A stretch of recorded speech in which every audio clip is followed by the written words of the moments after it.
Fala pessoal, tudo bom? Hoje por vídeo, estamos aqui por vídeo. Raramente eu faço por vídeo isso, mas estou aqui com a minha caneca do Marketing The Podcast, tá? Logo à venda nas melhores livrarias, brincadeira, mas assim, futuramente a gente espera que sim. Então, estou aqui com o nosso amigo, meu grande amigo Laerte, a Julinha também que nos assessora aqui no Marketing The Podcast, para bater um papo aí sobre marketing pessoal, lições com Faraó. É a mistura do Brasil com o Egito, não é, Laerte? Exatamente, deixei já no spoiler ali nos stories que eu postei. Hoje a gente vai ver com quantos papiros se faz uma canoa. Com quantos papiros se faz uma canoa? Laerte, eu fico orgulhoso quando você dá essa aula. Com quantos papiros? Até a piada foi muito inteligente. O que é isso? Ô, louco. O episódio de hoje é totalmente aí um bate-papo nosso, né, sobre as lições com o Faraó aí para falar um pouco de marketing pessoal. Eu tô aqui mais para ouvir você, Laerte, para a gente debater, para a gente trocar uma ideia. Quem tem aí o material, quem vai apresentar aí para nossa audiência é você. Manda bala, meu amigo. Beleza. Gente, então, que prazer estar aqui para falar disso hoje. É um conteúdo que é muito caro para mim, que desde criança eu gosto de Egito e tive a oportunidade de realizar esse sonho. Em março desse ano eu fui para o Egito e, entre outras coisas, eu estava só pensando, nossa, a gente vê muita coisa lá, e aí comecei a aprender sobre Ramsés II, que é o faraó que a gente vai falar hoje. E na hora que eu estava ouvindo sobre ele, eu falei, cara, dava para fazer um conteúdo de marketing dele fácil. O cara era um mestre de marketing. E é justamente isso que eu vou apresentar para vocês hoje. Então, eu quero, antes de tudo, fazer um disclaimer aqui para os acadêmicos de plantão, historiadores. Bruno, inclusive, cursou história, né, Bruno? Cursar e saber é diferente, mas eu sei o básico. É que eu não quero que ultrapassar meus amigos professores de história, que vão acabar assistindo, eles especialistas. Eu só fui um aventureiro, mas gostei bastante, eu queria ter terminado. Maravilha. Então, assim, se você gosta de história, se você gosta de marketing, se você gosta de Egito, de esoterismo, cara, hoje, com certeza, se você gosta de storytelling, hoje você vai gostar do conteúdo que está aqui. E então, o disclaimer que eu faço para os historiadores, egiptólogos é o seguinte: eu tentei me basear o mais fidedigno possível a fontes acadêmicas respeitadas e aceitas. Então, se em algum momento eu falar alguma coisa que está fora, eu agradeceria se alguém deixasse no comentário, e aí eu vou colocar uma errata na descrição. Então, já deixo Laerte, aqui o disclaimer. você chamou Ramsés, sei lá, segundo? Segundo. Ramsés II como um marqueteiro à frente do seu tempo na pirâmide do Egito. Já pensou se você acha um fluxo de automação, data analytics dentro da pirâmide do Egito, dentro de um papiro? Seria excelente, imagina. Você acha que o pessoal aqui vai reclamar? Não vai, cara, imagina. Deve ter base aí muito grande para isso. Manda ver. Legal. Então, eu queria começar fazendo um apanhado, um contexto. Eu acho que a palavra-chave para a gente aproveitar melhor esse bate-papo é contexto. A gente vai falar de uma personalidade que viveu há milhares de anos atrás. Inclusive, acho que cabe colocar aqui que, não sei se vocês já viram um meme, alguma coisa assim, que faz a comparação, que a Cleópatra, ela viveu mais próximo do lançamento do iPhone do que da construção da Grande Pirâmide. Como isso, cara? A Cleópatra, ela teria nascido ali em 69 antes da Era Comum e morrido no ano 30 antes da Era Comum. Aqui outro disclaimer, gente, eu vou falar Era Comum, porque aí tem uma diferençazinha de idade de Cristo que pode dar um problema, mas quem gosta da terminologia antes e depois de Cristo, faz um depara na cabeça que está tudo certo. E o iPhone foi lançado em 2007, o primeiro. E a pirâmide de Gizé, a grande pirâmide do Egito, que é aquela mais famosa, ela foi feita em 2560 antes da Era Comum. Isso indo pela academia, que é conservadora. Aí tem o pessoal que tem uma teoria que diz que é até mais antiga que isso, então ainda assim aumenta essa diferença. Então, quando a gente fala, isso tudo para a gente fazer um negócio, um ajuste na cabeça de que quando a gente fala Antigo Egito, é muito tempo. Assim, é muito mais tempo do que a gente pode ter noção se a gente não para pensar. Então, ele não é um tempo único. O Antigo Egito, ele levou milênios. Então, a gente pega a arte mudou, as técnicas de plantio e de construção, de tudo, mudaram. Então, foi um povo que se manteve evoluindo durante muito tempo. Então, a chave aqui para a gente aproveitar melhor é contexto. E eu vou fazer uma breve, antes da gente falar do Ramsés II, eu vou colocar, já que a gente falou de Antigo Egito, vamos colocar aqui uma linha do tempo só para a gente ter noção, mais ou menos, o que aconteceu no que a gente chama de Antigo Egito hoje. Então, eu vou usar a cronologia, que é da Universidade de Oxford, de um autor chamado Shaw. Então, essa é uma das mais aceitas na academia hoje em dia. A gente teve o Baixo Egito Neolítico, que é de 5.300 até 3.200 antes da Era Comum. É muita coisa. E aí a gente tem o Alto Egito pré-dinástico, que vai de 4.400 até 3.000 antes da Era Comum. E aí a gente tem o Baixo Egito Neolítico e o Alto Egito pré-dinástico, que é mais ou menos ali de 5.300 o Baixo Egito, e o Alto Egito era de 4.400. Os dois foram até ali mais ou menos 3.000 antes da Era Comum, porque eles eram terras separadas. E aí a gente teve uma figura no período arcaico, por volta ali de 3.000 antes da Era Comum, que foi o faraó Narmer, ou Menes, que foi o primeiro unificador de Alto e Baixo Egito. Se algum dia vocês tiverem curiosidade de fazer de olhar no mapa o norte e o sul, normalmente as pessoas acham que o Alto Egito fica no norte e o Baixo Egito fica no sul. É o contrário. Muito provavelmente por conta do fluxo do rio Nilo. Ele vai desaguar lá no delta, que fica no norte. Então, ele é o Baixo Egito. O Baixo Egito é no norte, Alto Egito é no sul. E aí, eu vou mostrar para vocês a peça de arte mais antiga que se tem notícia do Egito, que conta essa história do Narmer.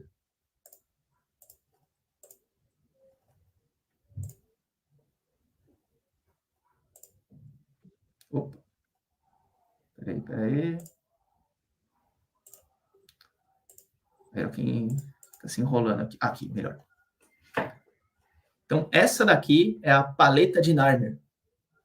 A gente tem ali até o estilo de arte, ela é diferente. Você vai ver que ao longo do tempo muda essa forma de retratar as pessoas. Se você olhar bem a feição do rosto do Narmer, ele é um pouco diferente da feição dessa outra pessoa que ele está destruindo, que ele está submetendo aqui embaixo. E tem uma história toda sendo contada, tanto na frente como no verso. E essa peça hoje está exposta no Museu do Cairo, o Museu Antigo do Cairo. Eu tive a oportunidade de ver ela de perto também, eu achei bem emocionante. Cara, e a sensação de você ver isso, assim, ao vivo, é absurdo, né? Porque aí é a tangibilização do Campbell, do que o Campbell fala como que era? Eu esqueci agora o título do livro, mas O Homem e Mitos, né? Tem o herói, tem a jornada do herói lá, o de Mil Faces lá. O Herói de Mil Faces, o Herói de Mil Faces. É justamente o que Campbell fala. Então você acabou tendo ali um total impacto sobre a questão da história, porque se a gente... Bom, agora vai baixar um pouco do professor de história, né? Meio que não se formou. Mas a gente vai pegar aqui toda a história humana de sociedade. A gente começou nosso linguajar nessa questão de história por desenhos, né? Por gravuras. E, cara, ter contato com isso, onde é o berço da comunicação, deve ter explodido tua mente, né, Laerte? Provavelmente. A mente, o coração, foi incrível, cara. Eu ficaria maluco. Então, dando sequência aí na história da linha do tempo, a gente teve lá o próximo período é o Reino Antigo, que ele vai ali da época, que é a época das grandes pirâmides, que vai de 2.686 até 2.160 antes da Era Comum. Então, nesse período, quem se destaca eles dividem, quando já entra na parte do Egito faraônico, existem as dinastias. Ao total foram um pouco mais de 30 dinastias. É muita coisa. E nesse período do Reino Antigo, a gente teve a terceira e a quarta dinastia. Quando a gente fala de pirâmides, foi muito importante a terceira dinastia, porque foi quando teve o reinado do faraó Djoser. E esse faraó, ele tinha um grão-vizir. O grão-vizir dele é o Imhotep. Ele tem até... Estragaram ele praticamente no filme da Múmia, colocaram ele num vilão. Esse cara era tipo o Leonardo da Vinci, ele sabia tudo, ele fazia tudo, era médico, arquiteto, o cara era genial. Não era o Escorpião Rei. O Escorpião Rei ele não era, né? Não tem nada a ver. E ele projetou a primeira pirâmide, a pirâmide escalonada, a pirâmide de degraus, que fica em Saqqara. E aí, na dinastia seguinte, a gente destaca outros 4 faraós. O Snéfero, o Khufu, o Khafra e o Menkaura.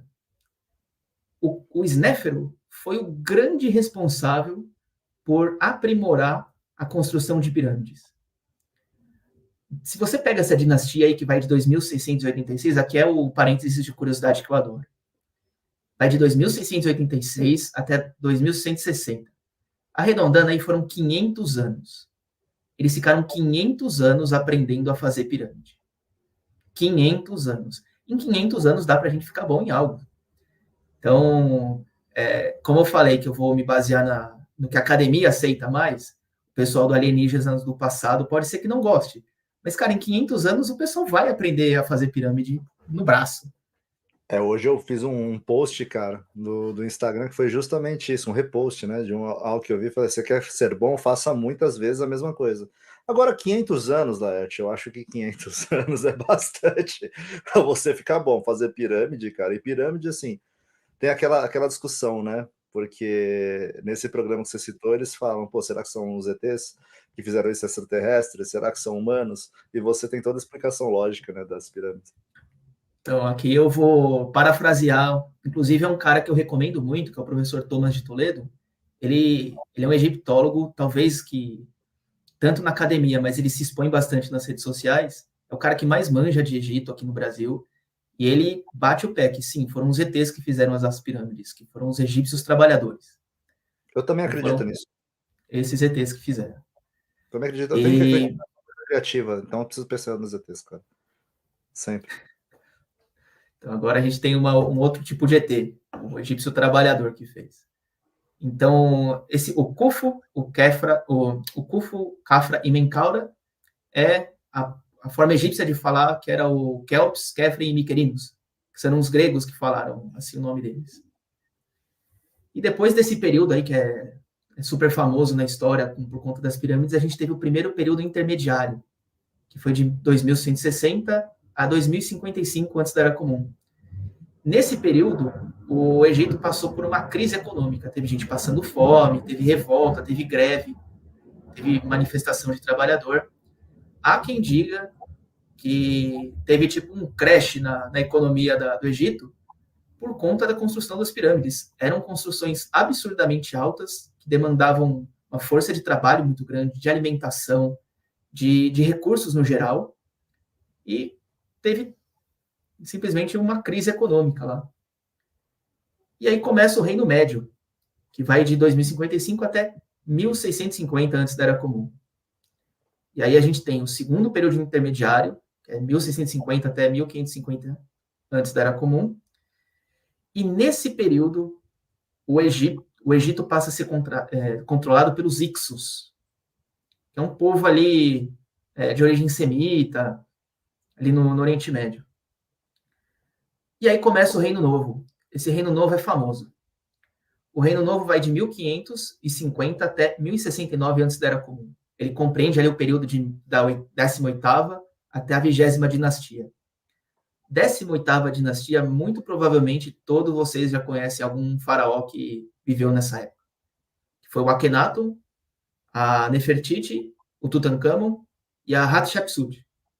Então foram nomes famosos aí. E na 19ª dinastia, finalmente, a gente vai falar de Ramsés II. olha tudo que eu contei até aparecer o nosso objeto da live hoje, o nosso homem do marketing pessoal. E que baita linhagem, né, cara? É toda a história do Egito em 19 linhagens. Impressionante. E a gente vai ter a 20ª dinastia, que vai até a gente tem os Ramséses. A gente vai ter o Ramsés III até o Ramsés XI. Foram 11 Ramsés faraós no total. E aí a gente tem o terceiro período intermediário, 1069 até 664 antes da Era Comum, o período tardio, que vai até 332 antes da Era Comum, e aí começa o período ptolomaico, que vai até o ano 30 antes da Era Comum. Aqui está, nesse período ptolomaico, o Alexandre o Grande foi um faraó que ele conquistou o Egito de volta da mão dos persas, e ele foi coroado egípcio, o faraó, dentro do oráculo de Amon, que tem lá em Siwa. Tive lá no lugar onde ele foi ser coroado, também foi muito legal. E aí a gente tem os vários e vários Ptolomeus e Cleópatras dentro dessa dinastia. Aquela que a gente conhece, que fez aliança com Júlio César e Marco Antônio, é a Cleópatra VII. Mas tiveram ao total, se eu não me engano, foram 9 Cleópatras e 11 Ptolomeus, se eu não me engano. Lembrando que Cleópatra era um título, né? Era um título. Era basicamente como você falar... Não sei, agora tô pensando em outros títulos, mas era um título, né? Que rodava. Muito bem. E aí, então, fazendo um resumo e trazendo para os dias de hoje, a gente tem o Egito faraônico, do ano 3000 até o ano 30 antes da Era Comum. A gente tem o Egito medieval, e aí começa o domínio do Império Romano. E aí a gente tem o período medieval, que é de 476, que teve a queda do Império Romano, até 1517, agora na Era Comum, no nosso tempo. E tem o período moderno, que é de 1517 até os dias de hoje, que é o Egito árabe, o Egito muçulmano. Então, feita todo esse contexto, essa apresentação, vamos para o Ramsés II? O homem, o brabo. O marqueteiro à frente do seu tempo. O faraó marqueteiro. Eu vou colocar, eu juro que eu vou fazer uma caricatura do faraó marqueteiro. Vai ser o faraó, sei lá, mexendo no mapa mental. E aqui já teve gente que deu spoiler aqui. É o Ramsés Carimbinho. Vocês vão entender por que ele é o Carimbinho. Então, o Ramsés II, ele é neto do Ramsés I, ele é filho de Sete I, e ele vem de uma linhagem militar. Os antecessores deles eram militares. Então, olha que interessante, o Ramsés, ele viveu 90 anos. Cara, 90 anos numa época que a expectativa de vida de um egípcio comum era mais ou menos ali 30 anos, cara, ele viveu muito mais. É um cara que, assim, só por isso a gente já sabe que ele foi diferenciado. Estima-se que ele teve dezenas e dezenas de filhos. Um número que eu encontrei foram 162 filhos ao total. Mas existe sempre aquela controvérsia no meio acadêmico. E ele teve uma esposa, que era a esposa favorita dele, a principal, porque ele era um homem de família, e também tem isso, você tem que mostrar que você tem uma favorita, que ela é a rainha do povo. Com essa ele teve 50% dos filhos, né, Lert? Isso que você está falando, ela é a favorita, então ele teve 50% dos filhos com ela, o restante... Não, com ela ele teve 6 filhos. Então ele foi faraó entre 1279 até 1213 antes da Era Comum. Ele, mesmo que houveram 11 Ramséses, não sei se esse é o plural, mas vou chamar assim, só ele foi tratado como Ramsés o Grande. Então, já por aí, a gente já sabe que ele foi diferenciado. E ele soube contar a história dele. E só para a gente ter uma ideia na noção de tempo, quando a gente começou a falar um monte de número, a gente começa a se perder. Naquele exemplo da Cleópatra, a diferença dela para o iPhone, da construção do pirâmide, vamos fazer a mesma coisa com Ramsés II. O reinado de Ramsés II, a mesma distância que ele está para a construção da Grande Pirâmide, dali mais ou menos 1.300 anos.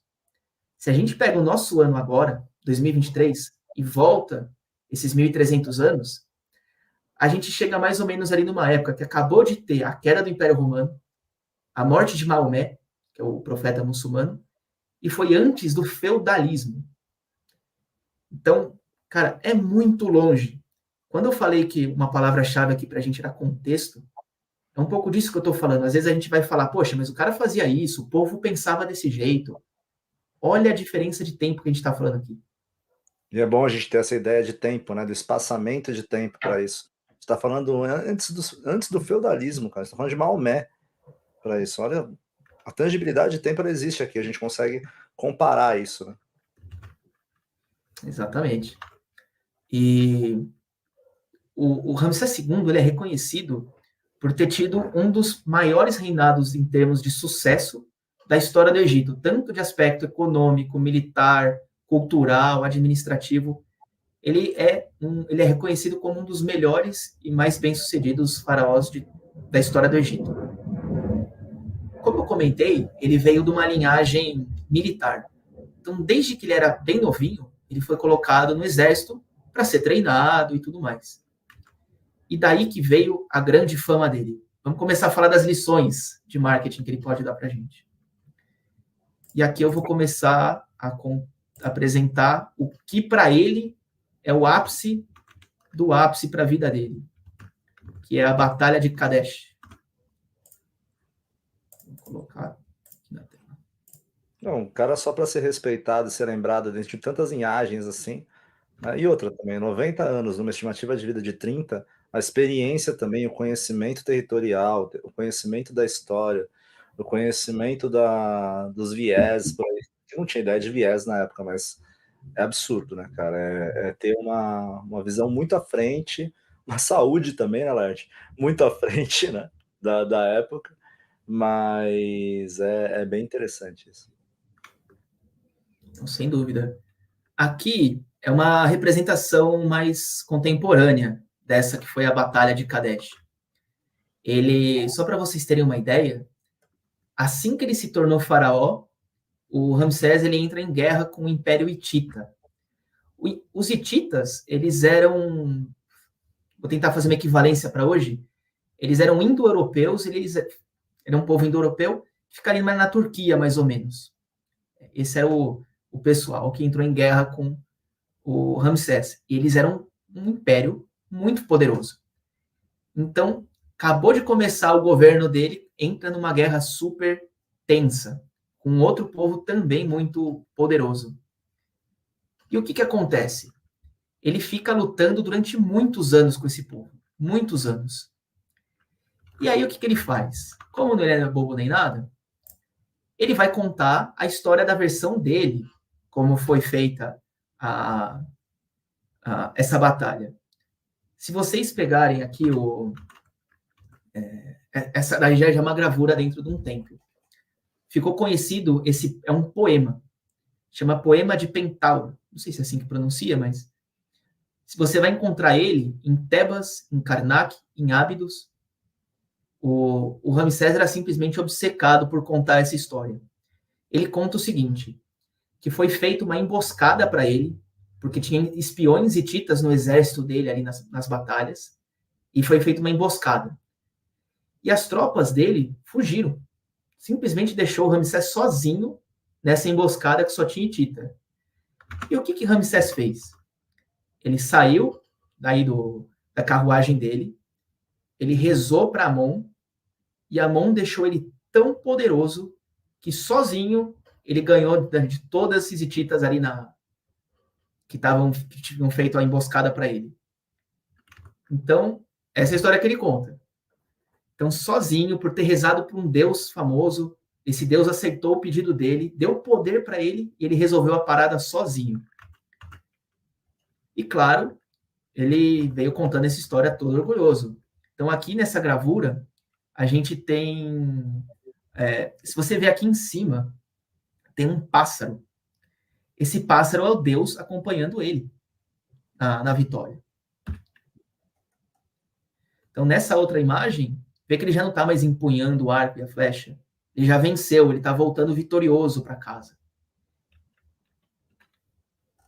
E essa outra imagem aqui, ele está pegando todo esse povo hitita pelos cabelos e está ali submetendo ele. Se vocês verem, gente, isso é uma massa de acabamento, mas é na pedra que é feito. Isso que você vê aqui, onde ele está segurando o cabelo, é para representar, não é uma falha, é para representar que são um monte de hititas que ele está segurando e está vencendo. Então, ele se orgulha de contar essa história. Olha o que eu fiz sozinho. É como se ele fosse o escolhido de Amon, ele fosse o poderoso. Então, essa é a primeira lição. Ele saiu vitorioso de uma batalha e contou a versão dele e saiu espalhando para todo mundo do jeito dele como que ele fez isso. E na época não tinha fato ou fake. Então o pessoal acreditou, né? Pô, estamos aqui, Ramsés II é bom mesmo. Mas a percepção ajuda também, né, Laerte? Porque no final das contas, você imagina os exércitos inimigos passando e vendo as imagens que tinha um faraó que era muito forte, que venceu outras batalhas e que no final das contas conseguia vencer os exércitos rivais. Então, muitas vezes, na história, a percepção ela deu conta de muitos resultados. E a gente pode trazer um link para, até já usando o marketing, que eu imagino que você vai chegar nesses pontos também, o quanto que a história engrandece, que é o storytelling, no final das contas, ela engrandece aquilo que você faz, aquilo que você traduz a tua empresa, como que eu posso contar a história de duas maneiras diferentes. Eu posso contar uma pedra pequena, isso, eu posso contar que eu estou indo para a batalha, e eu posso contar que eu voltei da batalha vitorioso. E são formas de contar que mudam completamente a perspectiva da audiência, né? E é justamente isso que ele estava pensando aí. E isso é muito à frente do seu tempo, né? Muito à frente do seu tempo. Exatamente. E aí tem um feito que ele fez aí que é muito importante também. Essa história foi do jeito que ele contou, que ele entrou em guerra com o Império Hitita, venceu sozinho, mas quando os estudiosos foram ver o que aconteceu, lá onde os hititas moraram, também eles contavam a história do jeito deles. E o que aconteceu? Ramsés parou, pensou, e aí foi genial. Ele propôs um acordo de trégua ali.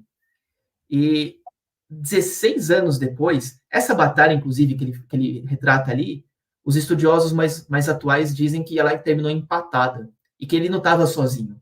Teve sim ali um embate e tudo mais, ela terminou empatada, e 16 anos depois eles assinaram um tratado de paz, que é o Tratado de Kadesh, que é tido como... E aqui é uma imagem desse tratado. Eu tentei trazer todas as fotos que ou eu ou minha esposa tiramos. Então, vocês vão ver o que tem aqui talvez vocês já tenham visto a imagem, mas é um ângulo mais pessoal aqui. E essa imagem que está aqui, ela foi tirada no templo de Abu Simbel. A gente já vai falar dele. E ela é tida, esse tratado é tido como o acordo diplomático mais antigo da humanidade. Se vocês verem aqui, o Ramsés está acompanhado aí por Amon, por Ra, para fazer o acordo com os hititas. Então, ele é o todo-poderoso. E, mais uma vez, ele dando uma lição, não, pera lá, eu vou resolver a parada na diplomacia.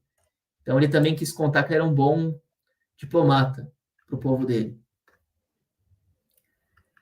E, depois de você conseguir fazer uma trégua, esse acordo, qual que foi o acordo? Ia ter paz, só que o Ramsés ia ter que casar com uma princesa hitita, e depois de alguns anos, um dos faraós ia ter que ser um hitita. Esse foi o acordo. Ele falou, cara, como eu não vou mais estar aqui, e o cara também devia ter esperado muito, porque ele morreu com 90 anos, ele ia esperar que ia morrer logo. Então o tempo foi passando, realmente teve faraó hitita, mas com certeza não foi aquele que fez o acordo com o Ramsés. E por ter feito um acordo diplomático, por não estar mais em guerras, o que aconteceu? O Império Egípcio economizou grana, recurso.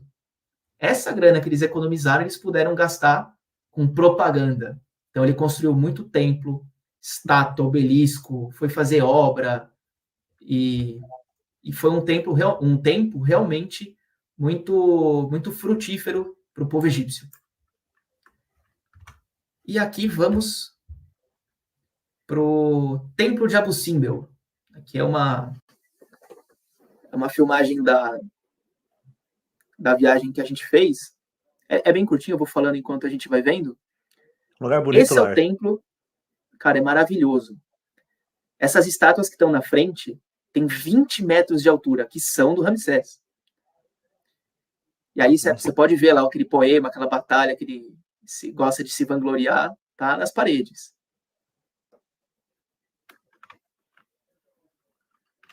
Esse templo, ele tem uma característica muito interessante.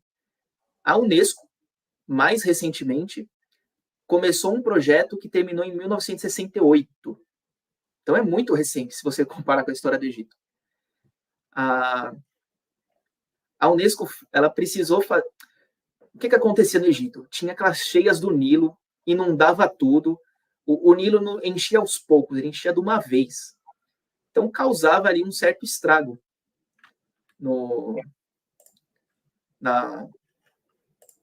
ali nos entornos, né? Então causava um baita de um estrago.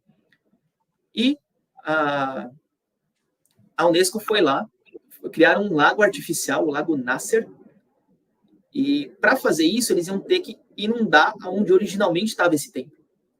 Eles desmontaram o templo inteiro, fizeram um baita de um trabalho, e eles finalizaram esse trabalho em 1968. Só que eles pegaram o templo e deslocaram em 200 metros. Mas ainda assim ele fica ali perto do mar, e se a gente volta aqui na frente dele, é super imponente essa frente. Ali nessa região que fica esse templo, era um acesso que o pessoal do sul conseguia chegar de barco. Então, a ideia dele era a seguinte: o pessoal ia chegando e olhava aquilo e falou, gente, será que mora gigantes aqui? Era uma forma de impor. Realmente, olha, você não sabe com quem você está mexendo aqui, a gente é poderoso. E ao sul era o atual Sudão, eram os núbios. Era o povo núbio que morava por ali na época. E ele quis mostrar que ele que mandava ali naquela região também para proteger a entrada por aquela parte do território. Ele construiu essas estátuas gigantescas por aí. E por ter finalizado essa obra tão grandiosa da Unesco, por volta de 1968,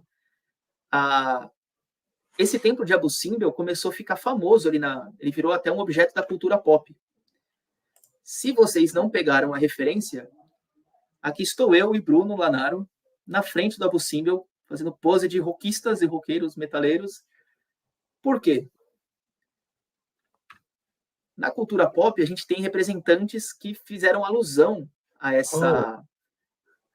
esse templo. A gente tem 2 álbuns que a capa é inspirado em Abu Simbel. Peraí, esse de 77. Oi. Você está trazendo referências que eu acho que a nova geração não conhece. Você está trazendo Earth, Wind and Fire, cara, e está trazendo Iron Maiden. Cara, assim, coisa muito boa, coisa muito boa. Pessoal, por favor, gente, acho que são... Quem não conhece isso aqui, anos 70, 80, não gosta de música, porque isso aqui é a nata da nata, né, da música. É, cara. Que bons tempos quando tinha o disco, e o disco, embora ainda tenha, né, para colecionadores, mas bons tempos que os discos tinham essas artes, né, cara, desenhadas. Pink Floyd fala muito, né, a gente pegar discos do Pink Floyd. Eu lembro muito também disso que você está mostrando, não me pergunte por quê, mas clipes do Michael Jackson, que também referenciava. É verdade.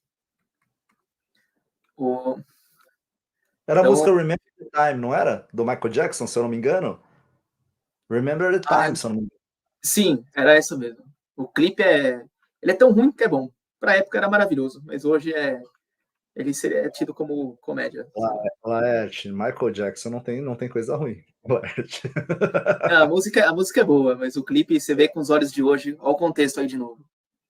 Mas tinha o policial da pesada, o Ed Murphy, pô, no clipe. Era bom. E exata, Tá lembrando. concordo. É a mistura do Brasil com o Egito. Isso é o clássico.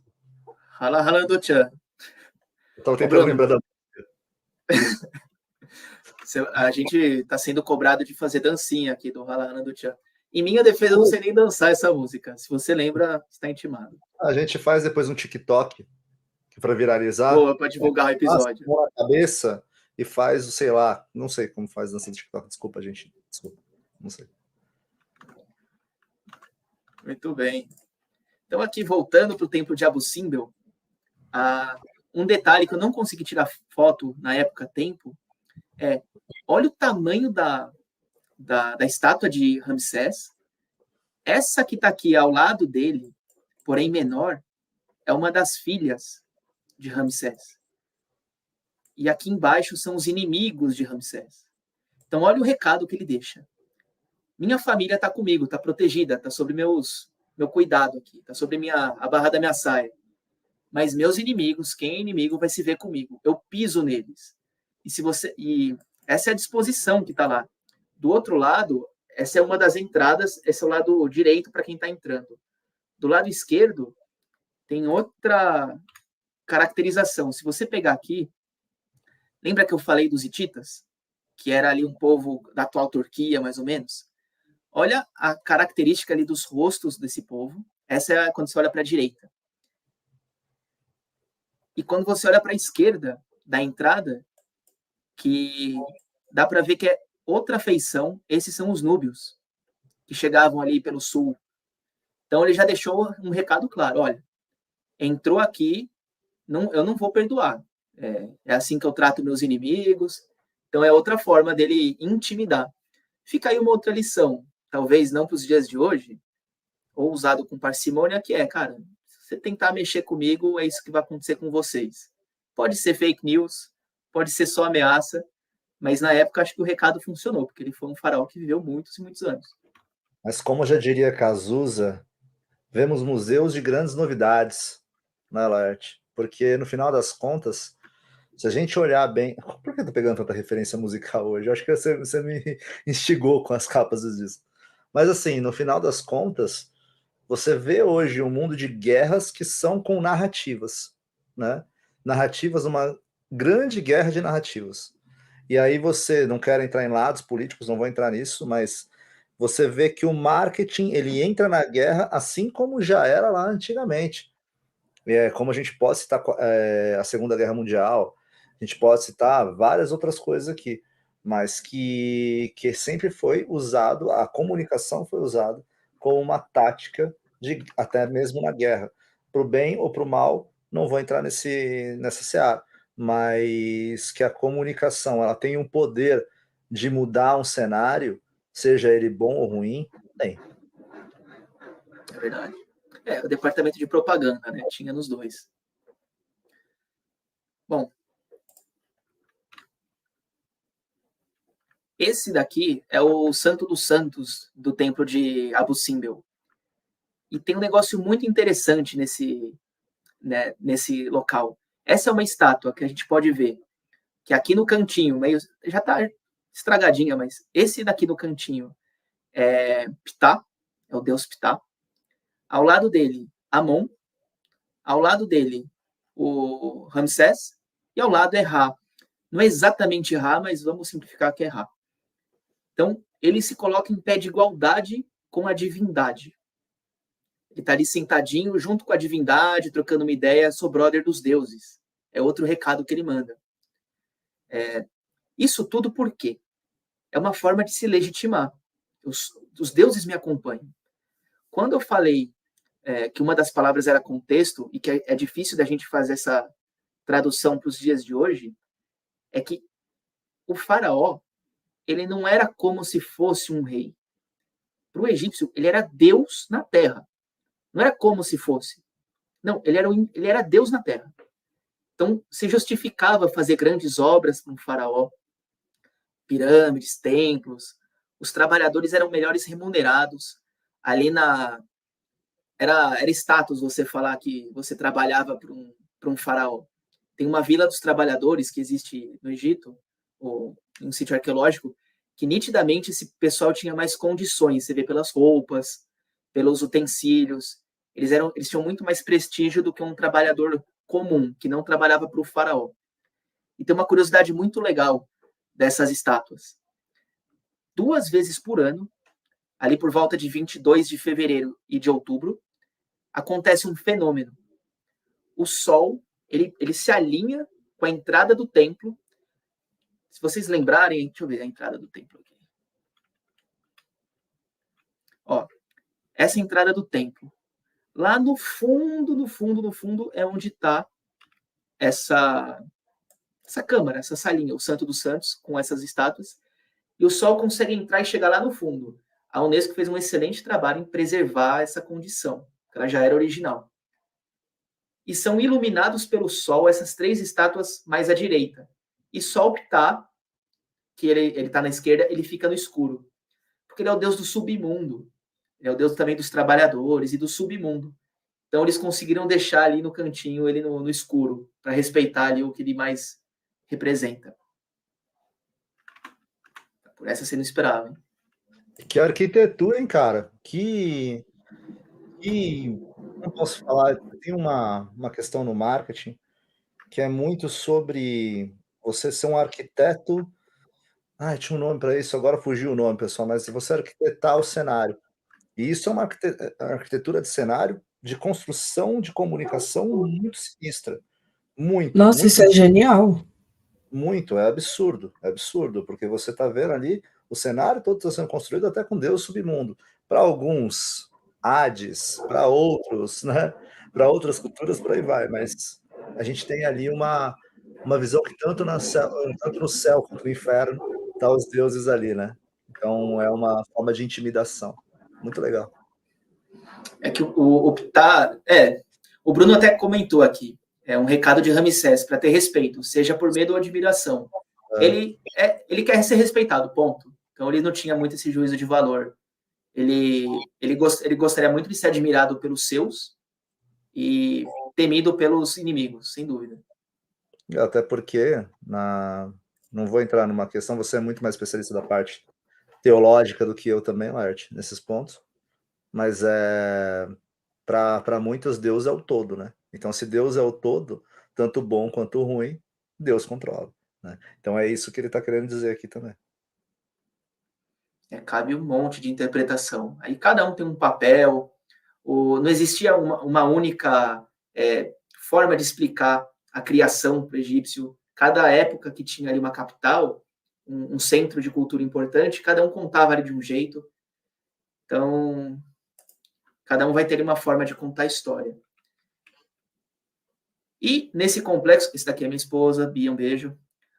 No complexo de Abu Simbel, ali dos templos, o que eu queria mesmo mostrar, aqui do lado esquerdo está o templo de Ramsés. Do lado direito, lembra que ele tinha uma esposa preferida?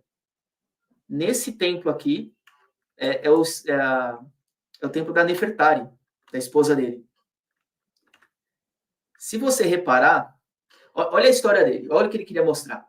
Ele queria dizer que, cara, eu sou família, eu sou do bem, minha família está comigo, olha aqui o templo que eu fiz para minha esposa, Nefertari. Só que repara, tem 2 estátuas dela e 4 dele. Se separarem bem, são 2 aqui na direita, mas com esse ar feminino, e o resto é tudo ele. Eu já estava achando, Laerte, se você não falasse que era ele, eu já estava achando que era 2, tipo, da principal, e aí o restante era as outras, sabe? Porque 160 filhos, cara. 160. Não, na realidade, eu pensei a mesma coisa. Pensei exatamente isso. Pensei, olha, aqui deve ser. No meio deve estar a predileta, do lado deve estar as outras, sabe? A foto tá meio, o zoom demorou para identificar, mas na porta tá ele, ao lado dele ali no meio tá a esposa e depois tá ele de novo. Inclusive esse templo é dedicado a deusa Hathor, que também tem aquela questão de ser a mãe do Egito, a protetora, porque tinha esse papel, entre aspas, de primeira dama dessa rainha, ela que cuida. Um é o deus, o faraó é o deus, mas a esposa preferida dele é ela que olha para o povo, então ela era uma figura super bem respeitada. E aquilo homenageia ela. É que a grande questão dele é que também não podia ter mais imagens, nem que seja da esposa, do que dele, né? Porque no final das contas, quanto mais ver a imagem dele, mais também a imagem dele engrandece. E aí fica uma lição de marketing, né, Laerte? Você fala ou eu falo? Pode falar, pode falar. Que é justamente o quanto que você vai mostrar a tua marca pro teu público. E quanto mais isso é demonstrado, mais valor você tem. Ou seja, maior você fica aos olhos da sociedade, maior você fica a percepção, né? Isso às vezes a gente acha que é besteira, a gente olhar e falar, não, mas chama muita atenção, mas aquilo que chama atenção fica na cabeça. Se fica na cabeça, muito provavelmente vai entender que você é forte, né? Então, é isso que ele trazia. Isso mesmo. Aí aqui dá pra gente ver nessa imagem, agora mais de frente, que a esposa ali tá no meio, tá no meio dele também, e tá protegendo. Então, olha, ela é minha protegida, ela é minha amada. Tá aqui. Aqui dá pra ver os chifres de Hathor, também aqui na coroa dela, formada por um chifre que é um chifre de vaca. Na época, a vaca era um animal sagrado, ali ele tinha essa coisa de nutrição, de ter o cuidado com os filhos. Então, ela está muito bem representada aqui. E não para por aí as peripécias do Ramsés. Existia muito antigamente, muito antes de Ramsés, uma festa que chamava Sed, ou Hebsed, que comemorava 30 anos do faraó no poder. Então, quando ele completava 30 anos, ele fazia essa festa, que tinha o intuito de mostrar que ele tinha poder e vigor de governar por outros 30. Então, originalmente, essa festa ela é dedicada ao deus touro, o Apis. Então, tinha ali, era quase como se fosse uma tourada ali dos espanhóis, ali, de ter que passar no meio dos bois e sair vivo. Tinha uma série de coisas lá, que já na época do Ramsés estava transformada e adaptada. Ele fazia uma grande festa, assim, para celebrar, olha, 30 anos do poder. E ele ficou 66 anos. Ele poderia ter feito 2 festas dessa, coisa que nenhum outro faraó fez. Só que ele foi além. Estima-se que ele tenha feito 14 festas dessa. Ou para celebrar em vários lugares, que ele conseguiu ficar 30 anos, ou para falar, cara, eu sou tão bom, eu vou ficar vivendo aqui, eu já estou pagando adiantado. Então, olha, vocês vão ter que me engolir. Como já diria Zagallo, ele falava parecido. Talvez o Zagallo aprendeu com ele. Quem sabe? Exato. Então você imagina, tá lá uma grande, não tinha festa barata, né? Porque com esse tamanho de família, você imagina quanto de agregado já tem, ou já uma família grande. Já gasta-se bastante, você imagina o Ramsés. Tá? Então, no final das contas, essas festas, cara, 14 festas, cara. Ou ele era um festeiro, né, Laerte? Era um festeiro. Bom vivant. Poderia ser também. Bom vivant. Bom vivant. Uma outra lição de marketing do Ramsés. Aqui tem uma imagem muito bonita, antes de ir para a próxima. Dentro do templo de Nefertari, aqui é só um detalhe que eu acho muito bonito. Olha o nível de detalhe na saia da Nefertari. Eles conseguem colocar transparência. Dá para ver as perninhas dela aqui. Isso é na pedra. Eles explicam como isso era feito, Laerte, lá? Tipo, eles falam, tipo, Sim. uma pedra específica, sei lá, como que fazia a pintura, a tinta. Era uma espécie, claro, que a coluna ela é majoritariamente feita de pedra, só que esse material de acabamento é uma espécie de argamassa, é uma massa que eles vão lá e conseguem fazer esse trabalho mais fino de arte. Então é uma massa que eles põem. Inclusive vai servir de curiosidade lá para frente. Quem conhece a história vai saber do que eu estou falando. E aqui à direita da pilastra aqui você vê um rosto de Hathor de novo. Então é a mãezona do Egito. E ele está representando a esposa dele como se fosse a grande mãe do Egito ali naquela época também. É bem simbólica essa imagem. Ela está carregando um instrumento simbólico. Cara, cada imagem ali conta muita história. E uma outra lição de marketing do Ramsés. Aqui é outra cidade, já a gente sai de Abu Simbel. Aqui está em Mênfis. Essa estátua é uma estátua de Ramsés como se fosse... Aqui tem um outro ângulo dela. como se fosse musculoso, a perna dele aqui com músculo. Essa estátua está danificada, claro, ela é gigante. Então, o que ele quer dizer? Ele se representa forte, tanto para o povo, quanto para os inimigos, mas ele representa que ele é forte. Então, ele é uma forma também dele se impor. Ó, esse daqui sou eu. Uma imagem forte, é imponente. É uma outra lição de marketing dele. Outra forma também que ele usa é, olha a diferença de Ramsés, que está à direita, isso daqui já é no Templo de Hábitos, de o que provavelmente ou é um aprendiz ou o filho dele, ele se coloca muito maior que todos os outros. É como se ele fosse uma outra classe de ser. Então ele põe que ele é muito maior, que mais importância, e outras pessoas menores. Muito embora ali, se você pegar realmente a altura real das pessoas, sendo ali mais ou menos a mesma. Uma outra forma dele se legitimar era aquilo que eu estava falando naquele templo do Santo dos Santos. É que ele é ungido por Deus. Ele convive com os deuses, ele é abençoado pelos deuses. E essa daqui é a Trindade de Tebas. Você vai pegar essa referência. Aqui a gente tem Amon, como deus principal, Mut, que é a sua consorte, e esse deus que está aqui, esse deus menino que está aqui aprendendo, tal, é o filho desse casal, é Khonsu ou Ronsu. E aqui em cima não é um sol, é uma lua. Então é o Cavaleiro da Lua, da Marvel. Tá aí a referência dele. Caramba, cara. Caramba, você pegou. Você foi. Olha, Laerte, você fez agora um link nessa conversa. Pegou o meu universo nerd, devido ao fundo aqui, né? Já dá para perceber, você fez uma ligação com a construção do Cavaleiro da Lua. Ou seja, eu não sei se essa audiência aqui assistiu ou leu, eu era muito. Eu adorava Super Interessante. E tinha uma parte da Super Interessante que eram 4 quadradinhos de histórias. Eles faziam de Corinthos a Corinthians. E eles contavam em 4 quadradinhos como que tinha ligação Corinthians a Corinthians. Era absurdo para mim isso. Eles faziam com outros, eu não lembro de outros, eu lembro desse porque ficou marcado. Mas você fez exatamente isso agora. Você ligou Cavaleiro da Lua, a origem do Cavaleiro da Lua, numa história real do Egito. Olha, sensacional. Sendo que hoje, Cavaleiro da Lua, ele acaba sendo um produto, né? Vamos colocar que é um produto Marvel que é muito comercializado em cima de uma história real. Aqui eu quero fazer só um parênteses. Como o Ramsés era bom, você acabou de dizer que essa história era real. Será que ele realmente se encontrou com os deuses? Então era isso que ele queria que o povo... Não sei.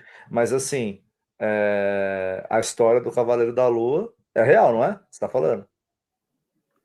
É, que ele é inspirado nesse deus, que esse deus realmente existe, e que ele é a representação que tem a lua e tudo mais. Ele é embasado, e é nesse deus aí. Agora, outra coisa é a realidade. Agora, que se tornou um produto de sucesso, se tornou. Queira sim, queira não, e comercializável. Com certeza. E aí, também, além dessa trindade, a gente tem uma outra trindade aqui. Aqui, de novo, Amon, coroando o Ramsés. Essa deusa é Sekhmet. É outra representação de divindade, mas também é a divindade coroando, abençoando Ramsés como faraó. Então, é mais uma marca. Estou com os deuses de um povo, deuses do outro povo. Tá? Todos eles me apoiam. E agora, esse foi o povo que a gente foi para o Egito. Inclusive, eu mando um abraço para todos eles. Aqui a gente está em Luxor. Luxor é considerado o maior templo, o maior museu a céu aberto do mundo. E Luxor é um complexo lotado de templos, não é um templo, é um complexo muito, muito bonito, grande e cheio de templos. Acontecia que cada um que era um faraó ia lá e colocava uma estátua, ia lá e reformava um templo, ia lá e colocava seu nome no nome de quem construiu, E daí a referência do Ramsés Carimbinho. O que ele fazia? O cara ia lá, o faraó, fazia o templo e assinava. E ele ia lá, quer saber? É meu reinado? Eu vou lá, dou um tapa no templo e põe meu nome.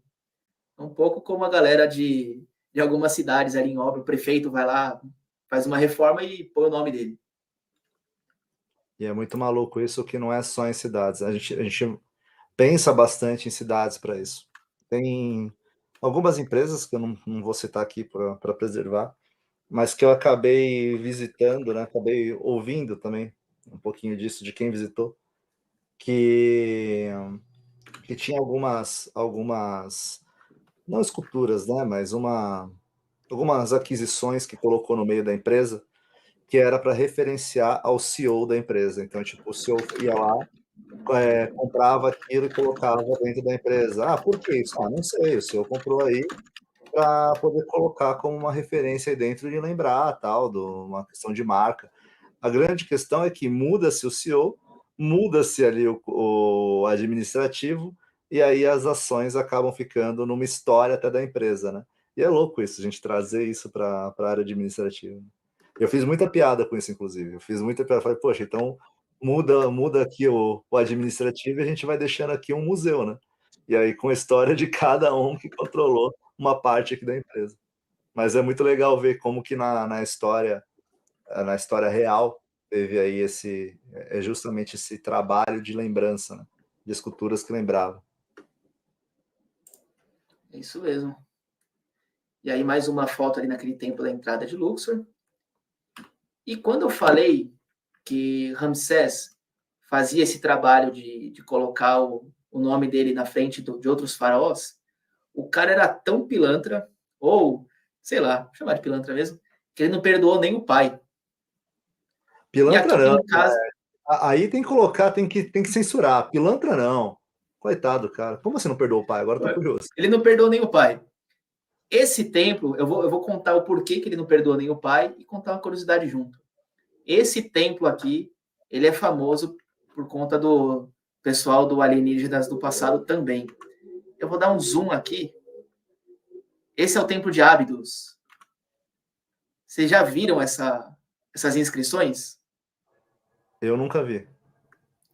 Tem um pessoal que fala que aquilo ali no meio é um disco voador, é um helicóptero, era em cima um submarino.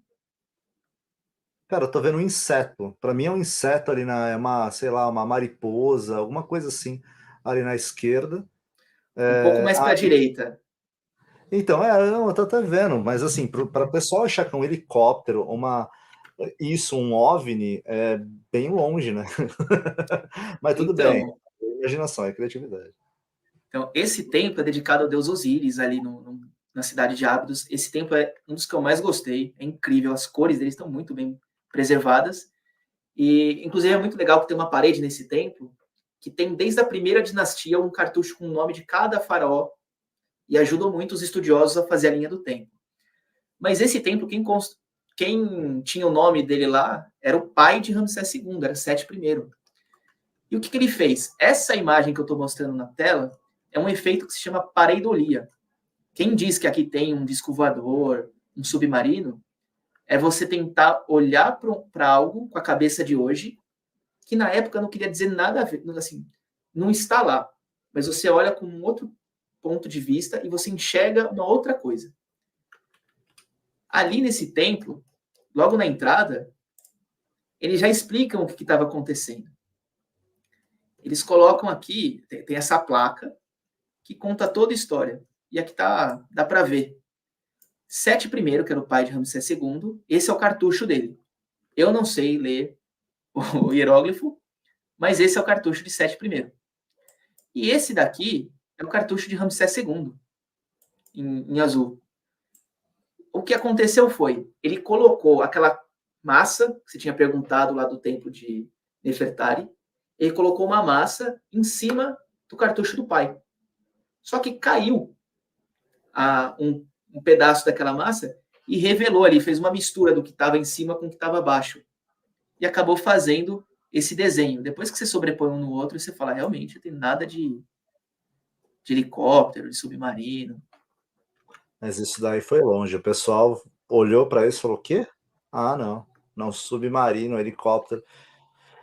Final das contas, a nossa cabeça acaba assimilando, né? Coisas que a gente vê, a nossa cabeça que tem uma memória muito voltada, né? Muito enviesada aquilo que a gente está voltado a acreditar. E quando a gente vê isso, fala, tá explicado. Agora é a comprovação de ET.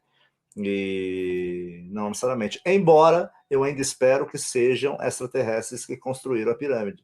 Eu prefiro muito mais acreditar ainda no extraterrestre do que a questão de carregar os blocos pelo Rio Nilo, né? Que na verdade eram muito disso, não era, Larte, no final das contas. Agora, eu penso mais isso do ponto de criatividade. Agora, a lógica real é pessoal puxar mesmo, até porque eu penso da minha forma preguiçosa. Na época, não. Na época, você olha e eles não estavam nem aí se os escravos morriam ou não puxando isso, né? É muito bom você ter falado escravos, que já liga com minha próxima, que já eu vou terminar a apresentação. Quando a gente pega a Bíblia, tanto a Bíblia cristã quanto o Taná judaico, lá no Antigo Testamento é falado, né, do Egito, que os hebreus eram escravos dentro do Egito, e não se tem notícia exatamente existem alguns historiadores que querem cravar o ano que aconteceu esse episódio, e é muito difícil, porque o egípcio, ele tinha simplesmente uma obsessão por desenhar e anotar tudo. Eles têm tudo, absolutamente tudo. O cara que vai descarregar pedra, ele tem a quantidade de trabalhadores, quantas pedras foram descarregadas, a quantidade de comida, é prestação de conta. Eles têm o tempo que demorou, cálculo, foram achados papiros com cálculos, eles anotavam tudo. E nunca foi encontrado alguma menção a trabalho escravo. O Egito tinha, sim, trabalho compulsório, mas esse trabalho escravo, como venda, você ir lá e capturar um povo num lugar e vender esse povo, isso não existia no Egito. Isso é o que dizem os acadêmicos modernos. E ligando com a história da Bíblia, muito se fala daquela passagem que Moisés está no Egito e ele tem um embate ali com o faraó. Quem era esse faraó? Muitos dizem que era Ramsés II. Embora a cronologia seja difícil de cravar que realmente era Ramsés II, é mais provável que tenha sido uma época de um outro faraó, vamos supor que tenha sido Ramsés II o faraó. Ele é o único personagem da Bíblia, que é mencionado da Bíblia, que a gente consegue ver até os dias de hoje. Essa daqui é a múmia, espero que o YouTube não me censure. Essa é a múmia de Ramsés II que está exposto no Museu do Cairo. É um museu, tem um outro nome, é um outro museu. Não é nem o Museu Antigo e nem o Museu Novo do Cairo, é o da civilização egípcia, algo assim. Então, fica a curiosidade. Se Ramsés II foi o faraó da Bíblia, ele é o único personagem que você pode ir lá e ver com seus próprios olhos, está lá, está no museu.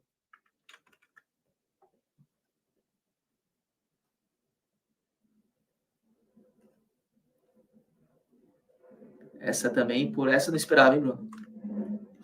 Não, sensacional. Não, eu estava falando no mudo. Eu deixei no mudo, estava falando no mudo.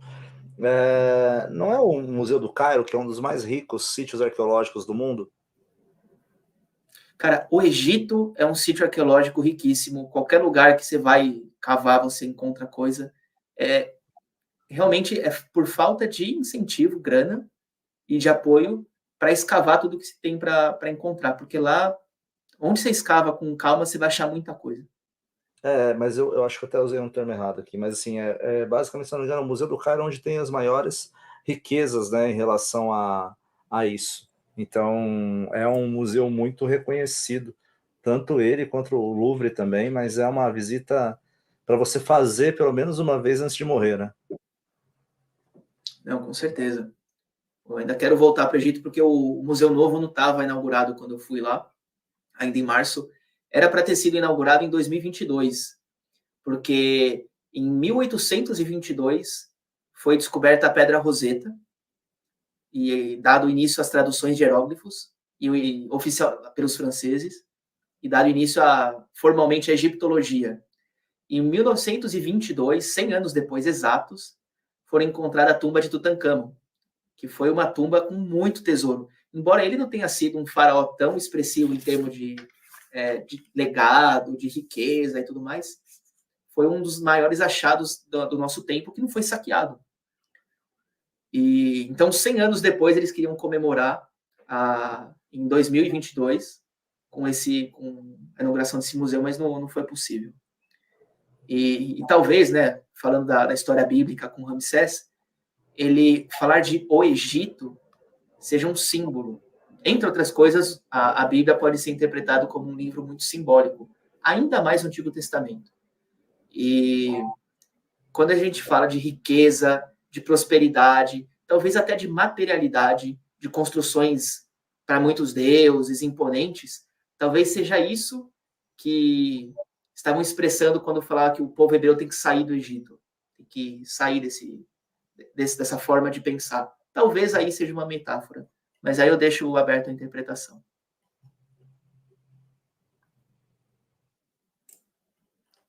Então, para encerrar a história do Ramsés, a gente já viu que tudo que ele fez, o quanto tempo ele viveu, que ele prosperou durante muito tempo, ele viveu mais do que de qualquer faraó, ele foi o faraó mais longevo que existiu.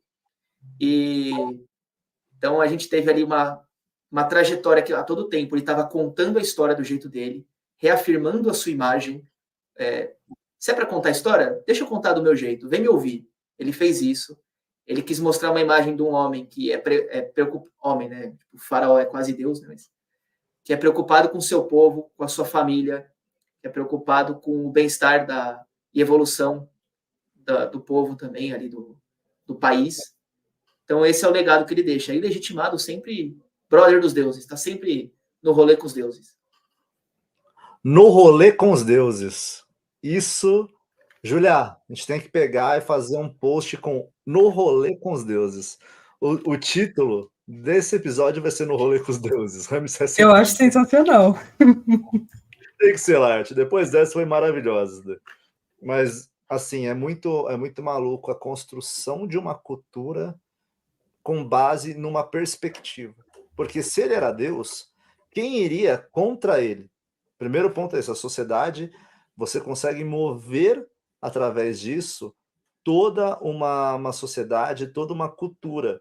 Então, quem diria que isso, se a gente pegar e fazer uma analogia, né, a gente trazer para o contexto empresarial, é o quanto que a história da sua empresa ela acaba movendo o corpo de colaboradores a entender o teu propósito, no final das contas, né, Lars? É o que a gente aprende aqui, que também, a partir de um ponto, eu ando muito reflexivo sobre a questão cultural de empresas. Acho que é algo que a gente vai trazer aqui um episódio, a gente vai discutir. Eu tenho uma reflexão, até vai sair um episódio, spoiler, pessoal, spoiler daqui, exclusivo, tá? Coloca aí a musiquinha da Globo, tá? do plantão. Mas assim, pensando na diferença entre o CEO de empresa e o empreendedor. E a partir do ponto que a gente pensa no CEO de empresa e empreendedor, são dois perfis muito diferentes, onde a história é contada diferente. Porque em qual deles que mais a história é contada como vitorioso e quanto que os colaboradores compram essa ideia. Porque tem uma cena de batalha. Se a gente trouxer para a história do Ramsés, a empresa tem ali o histórico de batalhas, de histórico de profissionais, e hoje mais do que nunca, né? Eu conheço empresas que o cenário todo é construído onde tem placas escritas fazer o certo. E assim, não é só placa, são fotos, são quadros do CEO e no final das contas com a escrita embaixo, simplesmente faça o certo. Várias vezes demonstrado dentro da empresa, para quê? Para que tenha uma regra de compliance, para que isso fique dentro de uma comunicação interna, dentro da mente de cada colaborador. Se a gente fizer um paradoxo, se a gente fizer uma analogia com isso que você mostrou, Art, isso cabe muito em adaptação a um cenário moderno. Era mais ou menos o que ele fazia, né? A todo tempo ele estava se afirmando, ele estava aparecendo para o povo ali numa figura como o cara que sabe, confia em mim, eu sei o que eu estou fazendo, eu vou levar o país para a prosperidade. E é curioso que você falou do CEO e do empreendedor, né, o empresário, empreendedor, o papel ali do faraó para a sociedade era muito louco. De novo, aquela história do contexto. Se ele era Deus na Terra, o pessoal até esperava que ele fizesse o sol nascer. Ele tinha ali os rituais dele do dia. Cara, se o cara não acordar ali 6 da manhã, tomar o banho dele para se purificar e fazer o ritual do sol nascer, o sol não nascia para o povo. Isso é o que eles pensavam. E tinha uma figura ali do vizir, que era o cara que organizava, que fazia contabilidade, que pagava o povo, que ia atrás da prestação, de contas. Se a gente quiser trazer isso para os dias de hoje, é algo parecido com a figura do rei da Inglaterra e do primeiro-ministro. O rei é uma figura simbólica, mas o símbolo para o egípcio não era assim, é um simbólico, é qualquer coisa, é pouco valor. Pelo contrário, para ele o símbolo é um negócio muito forte. Cara, é Deus na Terra, esse é o símbolo do faraó. Então ele tinha um pouco dessa imagem. Pro bem ou pro mal, né? Porque não há contestação, né, sobre isso. Então acho que cabe uma longa discussão sobre. Porém, é algo que contado e muitas pessoas acreditando numa história, se de 100 pessoas, 99 acreditam, isso vai gerar um efeito onde todos vão acreditar, porque aquele um não vai querer ser diferente, né? E é um fato. Tem um ponto importante dessa história toda, que agora eu lembrei de dividir com vocês, primeiro, né, isso que você estava comentando para conectar, ele teve 66 anos de reinado para contar a história e essa verdade ser cada vez mais reafirmada. 66 anos. No mínimo, pegou 2 gerações de família. Porque o pessoal lá tinha expectativa de 30 anos e tal. Para que ele fazia isso? O egípcio, da época faraônica, né, o faraó e até os trabalhadores, eles entendiam que a vida que a gente está vivendo nesse mundo é uma vida passageira, eu vou morrer. E eu vou passar mais tempo na outra vida. Para eles, de modo geral, existia a outra vida. Não era, talvez, o que os espíritas chamam de reencarnação, que eu posso voltar, ou da metempsicose lá dos pitagóricos, que eu posso voltar como uma borboleta, eu posso voltar como não sei o quê, como um rinoceronte. Eles achavam que assim que eles morriam, eles iam para um outro plano. Tem uma mitologia muito bonita lá, tem o livro dos mortos, que você é julgado, você é levado perante o tribunal dos deuses. E uma vez que Deus vai, os deuses falam, beleza, você passou, ele vai morar tipo num paraíso lá, nos que os gregos chamam de campos elíseos, que são os campos de juncos dos egípcios. Então é para isso que ele quer manter a imagem dele intacta, sendo sempre louvada, porque na outra vida ele depende dos vivos. Sempre cultuar a imagem para que ele se mantenha sempre forte e vivo na outra vida. Era para isso que esses caras faziam templos grandiosos, estátuas, e assim vai. E aí é uma questão. Eu sempre vou buscar, pessoal, vocês que estão vendo essa live nossa aqui. Eu sempre faço uma reflexão para a vida profissional, para a vida como um todo, né? Eu não consigo. Eu leio muito essas coisas. Eu acabei de ler um livro, inclusive, Larte, depois eu vou te entregar esse livro para você ler. Acho que você vai gostar bastante. Julinha, você também, depois. É o Código de um Cavaleiro, né? E, poxa, a linhagem da criatura Ethan Hawke, vocês sabem quem é? O Ethan Hawke? Tava no Cavaleiro da Lua, inclusive. A gente falou dele. É verdade. Ethan Hawke tava. Eu adoro Ethan Hawke, tipo, eu adoro os filmes que o Ethan Hawke tá. Fica aqui uma dica, O Predestinado. E, por favor, quem assistiu, a gente debate aqui muito, que eu adoro aquele filme, tá? Basicamente, tem esse livro, ele achou uma carta de um tataravô dele, que era cavaleiro do reinado da Escócia, enfim. E ele sabendo que ele ia para a última batalha dele morrer, ele começou a escrever uma carta sobre a vida dele para os filhos, para que os filhos não se esquecessem dele. Prestigiado, tem uma história, cavaleiro do reino, falou, cara, não, peraí, a batalha não é importante, a vida é muito mais memória do que basicamente para onde eu vou agora, se eu vou morrer ou não. E é um livro maravilhoso, com diversos ensinamentos, para quem é emocionado, como eu, cara totalmente passional, tá? Eu terminei o livro e falei, cara, tava com o olho cheio de lágrimas já. Mas assim, são um livro muito rápido, onde ele divide por temas como amor, como respeito. Então ele divide o que ele entendia como cavaleiro dessa maneira. Tanto nesse livro, quanto no que você trouxe agora, inclusive com um know-how absurdo, Laerte. Eu vi muito historiador que não tem esse know-how que você trouxe com essa base bibliográfica, tá? Base também de vivência, né? Que você foi para lá também. E assim, se a gente pega isso, a gente fala sobre, não é somente sobre onde você está, não é necessariamente o que você está ocupando, o cargo que você está ocupando, é sobre fazer o mais, é sobre uma reflexão de vida, né? É sobre uma reflexão de memórias, do que você vai contribuir para uma sociedade, porque queira sim, queira não, a gente sabe que não foi dentro da história embora tenha o contexto, né, histórico para isso, era um período de guerras, era um período muito, muito complicado, onde faltava muito respeito, né, do que a gente considera hoje respeito, mas era um entendimento de que havia a necessidade de uma construção cultural e de quanto que era necessário contribuir para aquela sociedade, que isso contribuiria para a sociedade. E isso a gente está falando de antes de Cristo, né?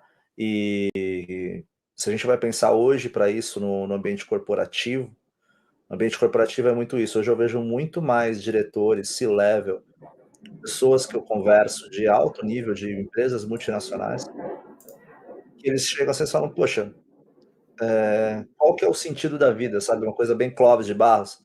Então, qual que é o sentido da vida? Qual que é o sentido de eu estar aqui? É uma questão mais humana. Qual que é o legado que eu vou deixar? Qual que é o planejamento para daqui 5 anos, quando eu não tiver? Quem é que vai tocar as coisas? Qual que é o planejamento daqui 50 anos, que eu vi recentemente de uma empresa? Então, 50 anos à frente. E assim, acho que é muito disso, é muito da história. Se a gente pegar da história, a história da sociedade, da humanidade, e trazer isso para o ambiente corporativo, a gente tem um ensinamento muito grande, não só de trabalho, mas de vida mesmo, né? Um histórico de edificação, de edificante, um histórico de engrandecimento nosso como humanidade, seja no trabalho, seja na vida pessoal. E é muito maluco isso. Concordo, Lucas, concordo. Eu sou um cara que eu olho muito isso, né, Julinha? Acho que a gente conversou bastante sobre isso. E eu olho para isso e falo, poxa, por que eu vou. Cada vez que eu vejo um profissional impactado, seja por uma vírgula, sabe? E eu vejo, olha, legal, isso aqui vale muito mais do que qualquer cargo, vale muito mais do que cargo que é passageiro. Cargo que é passageiro, eu vejo muita gente ligada a cargo. Ah, ganha mais, tudo bem, melhora de vida. Concordo. Eu também quero isso, mas não é o propósito de vida, né? Não é o que vai mudar, né? Então, não é o que vai mudar a vida de pessoas. E mudar a vida de pessoas para melhor é um legado que é imortal, né? Aí sim eu acho que acredito que é imortalidade. Mas isso aqui fica para um outro papo. Eu acho que Ramsés II acabou me orientando com essa fala longa. Cara, é muito legal que você fala isso. Eu vou até trazer aqui um beijo, mãe. Ela trouxe ali na história que eu falei do submundo, que a alma do morto ia no tribunal de Osíris, que o coração tinha que ser tão leve quanto uma pena. Durante todo aquele processo, que tem a balança, que realmente tem a pena de Maat, é legal que ela foi certeira, é tão leve quanto. Ela não pode ser mais leve e nem mais pesada. Você coloca de um lado o teu coração, né, o coração de quem morreu, e a pena de Maat, que Maat é a justiça. não é qualquer coisa, é a justiça. Então o teu coração tem que ser equilibrado com a justiça. Porque se ele for mais pesado, você foi injusto. Você pecou, inclusive, fica curiosidade, gente. Depois, quem pegar para ler o Livro dos Mortos, tem lá, acho que são 42 afirmações negativas. Ele tem que chegar lá na frente do tribunal e falar: eu não roubei, eu não matei, eu não roubei a comida do neném, eu não poluí o Nilo. Tem um monte de coisa que ele tem que falar. Dizem que os 10 mandamentos são inspirados nessas afirmações, nas negações lá que ele tem que fazer perante o tribunal. Mas isso é só se for mais pesado. Mas também tem gente que acha, mas ela pode ser mais leve. Não. Se ela for mais leve que a pena, significa que você não fez nada da tua vida. Isso que você estava falando de, cara, deixa eu deixar um legado, vou trabalhar para deixar um legado, deixar esse mundo melhor. Você tem que ter obras. Porque sem essas obras, teu coração não é nada. Então ele vai pesar menos do que a pena. Por isso ela tem que ser tão leve quanto uma pena, ela tem que ser exata com a justiça. E é uma linha completamente tênue, né? Porque para o homem não errar, o homem, como falo como um todo, não errar, é difícil, né? É difícil. Porque se você joga essa pena no Twitter, vai todo mundo vai todo mundo rodar. Agora, é bizarro pensar isso, é uma reflexão de vida, que vai até se tornar um post do marketing depois, que a Júlia já é nossa, tá? A questão da pena, porque se você colocar isso no tão quanto, né, tão leve quanto, aí vai entrar numa outra questão, do medo da punição, né? Mas até que ponto o medo da punição divina, vou colocar dessa maneira, vai ser?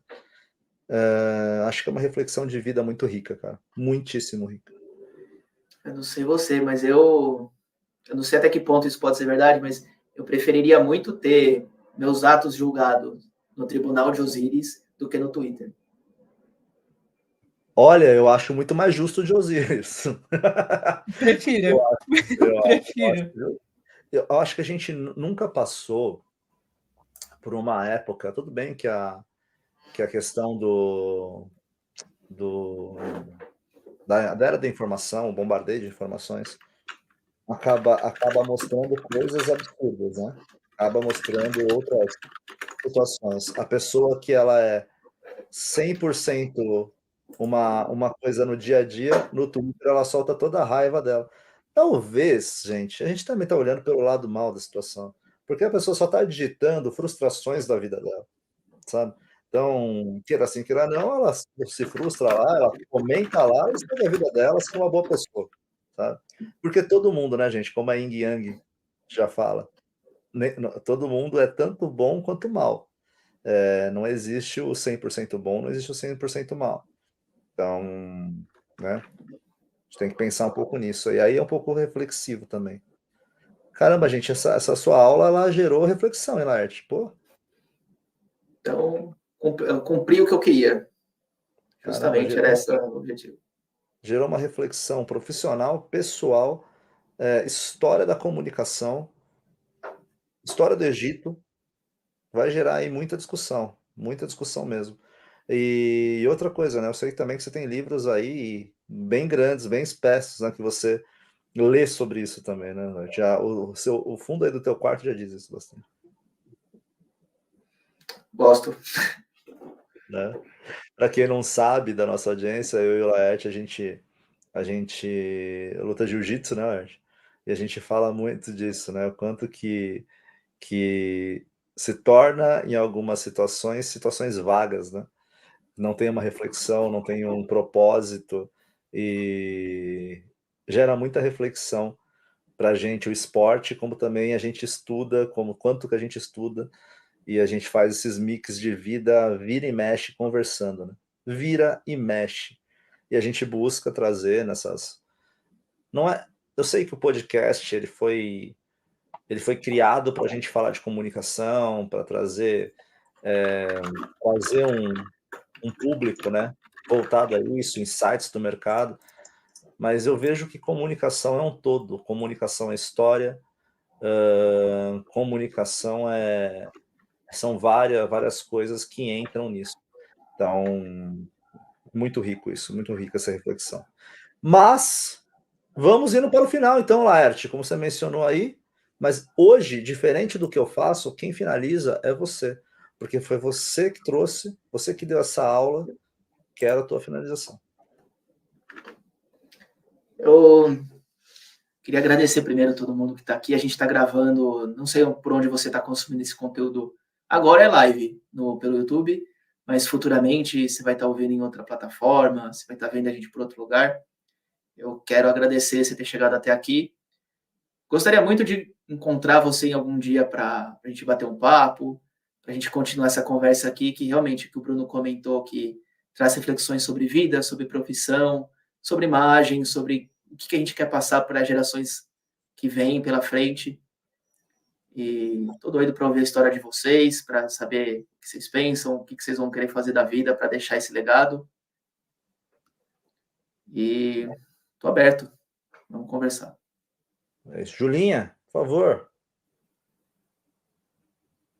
Nossa, eu lembro que no ensino médio, o Júnior, que foi meu professor de História e Filosofia, e a gente ia muito para esses lados, sabe, de uma reflexão a mais, além de falar só sobre o contexto histórico, mas trazer para a nossa vida. E eu me senti numa aula, assim, de novo, e era uma das melhores aulas do ensino médio. Eu estou muito feliz de ter essa experiência. E, nossa, Laerte, você é incrível nisso que você fala. É maravilhoso. Aprendi muito agora. Você é uma de nós, Julinha. Você é uma de nós, tá? Com certeza. Júnior, para quem não sabe, é um grande amigo meu.